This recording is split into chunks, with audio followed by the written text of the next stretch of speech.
కనుక ఈ వ్యాపారాలంతా కూడా మనకు అమ్మవారు మంచిగా అనుగ్రహిస్తూ ఉంటుంది. అంతేకాదమ్మా, మన కుటుంబంలో ఏమైనా బాధలు లేకుండా అమ్మవారు సకల శుభాలు జరిగేలాగా అమ్మ కరుణిస్తూ ఉంటుంది. ఆ తర్వాత మనకి గృహదేవత, మన ఇంటికంటూ ఒక పెద్ద గృహంలో మంచి పూజా గదిలో ఒక పెద్ద దేవుని ఫోటో పూర్వం నుంచి ఉన్నది ఏదైతే పెద్దగా ఉంటుందో, ఈ కాలంలో చాలా మందికి మా ఇంటి దేవుడు ఎవరో తెలియదండి అంటుంటారు. అప్పుడు వారు ఏం చేయాలి, ఓహో పూర్వం నుంచి మన పెద్దవాళ్ళు ఈ దేవుని పెద్దగా పెట్టారు కదా, ఓ వీరే మనకి గృహదేవత అని ఆ దేవుని పూజిస్తూ ఉంటారు. గృహదేవుని పూజించడం వల్ల మన గృహంలో ఎటువంటి వాస్తు దోషాలున్నా తొలగిపోవడమే కాకుండా మన ఇంట్లో ఎంతమంది అయితే అమ్మ, నాన్న, పెద్దనాన్న, పెద్దమ్మ, పిన్నమ్మ, పిన్ననాన్న, అన్నదమ్ములు వీళ్ళందరూ కూడా సఖ్యతగా, ఐక్యతగా, ఎంతో అభిప్రాయంగా, ఎంతో అభిమానంగా, ప్రేమగా ఉంటూ ఉంటారు ఈ గృహదేవతను పూజించడం వల్ల. అలాగే గ్రామదేవత, ప్రతి ఒక్క గ్రామానికి కూడా పార్వతీ స్వరూపమైనటువంటి ఆదిశక్తి గ్రామదేవతగా ఉంటారండి. ప్రతి ఒక్క గ్రామదేవతకి కూడా ఒక త్రిశూలం ఉంటుంది, ఒక సింహవాహనం ఉంటుంది. అవునమ్మా, వింటున్నారా తల్లి? ఈ ఊరికి గ్రామదేవత ఎవరన్నా? ముత్యాలమ్మ తల్లికి.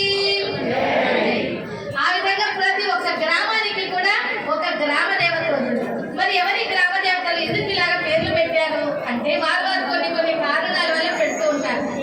కొన్ని ప్రాంతాలలో ఆ ప్రాంతంలో పండే పంట ద్వారా పేర్లు కూడా వస్తుంటాయి.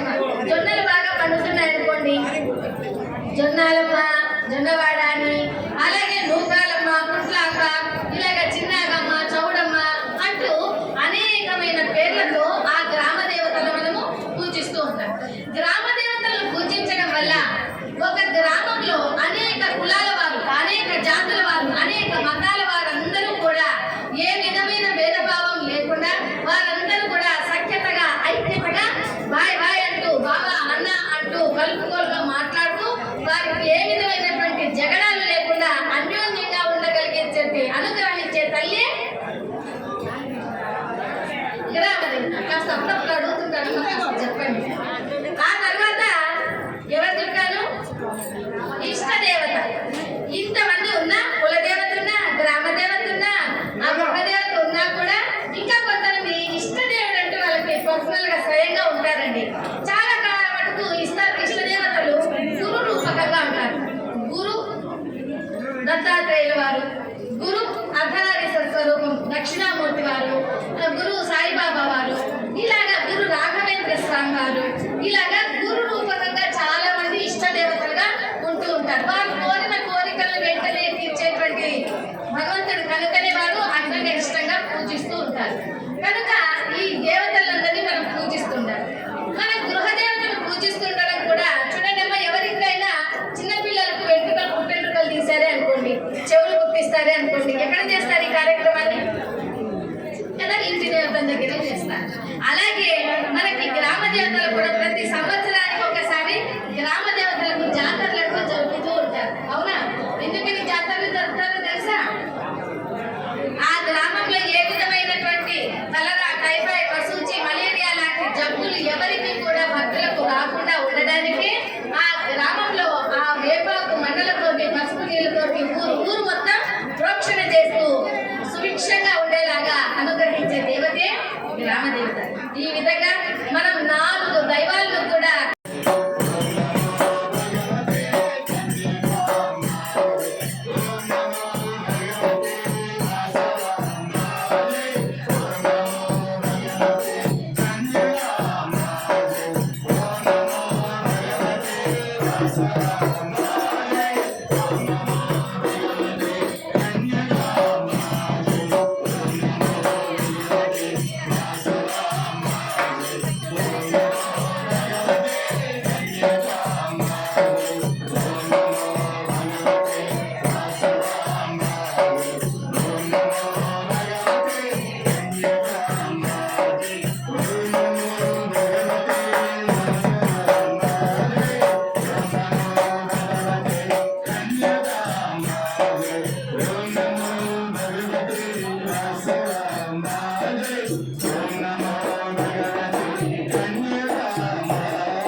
వాసవి మాత జయంతి సందర్భంగా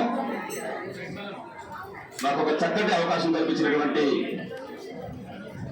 మేడచూరు వెంకటేశ్వర గారికి, శశికర్ గారికి, ఈ యొక్క కమిటీ మెంబర్స్ అందరూ కూడా మా యొక్క భజన మండలి తరఫున ధన్యవాదాలు తెలియజేస్తూ,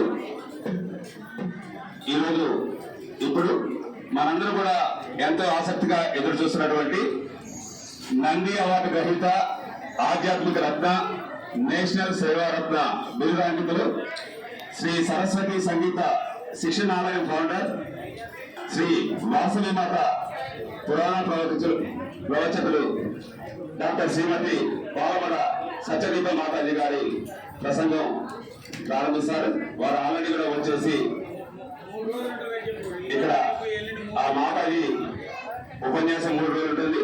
అందరూ కూడా చక్కగా వచ్చి వారి యొక్క అనుగ్రహ భాషను విని వారి ఆశీస్సులు పొంది కన్యకా పరమేశ్వరి మాత కృపక పాత్రలు కావాల్సిందే కూర్చున్నాం. జై వాసవి. జై జై వాసవి.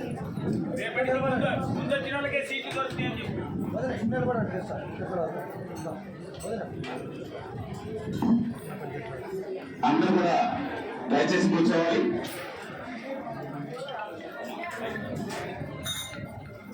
స్టాండ్ ఉంది. జైరామ్.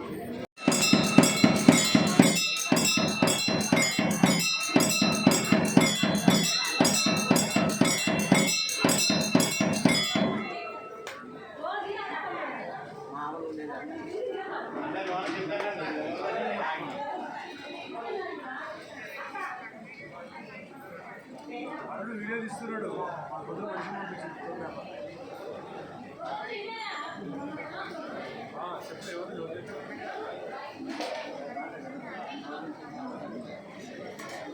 అది ఒకసారి లైవ్ ఇస్తావాళ్ళు సీనియర్ లైవ్ ఇస్తారు.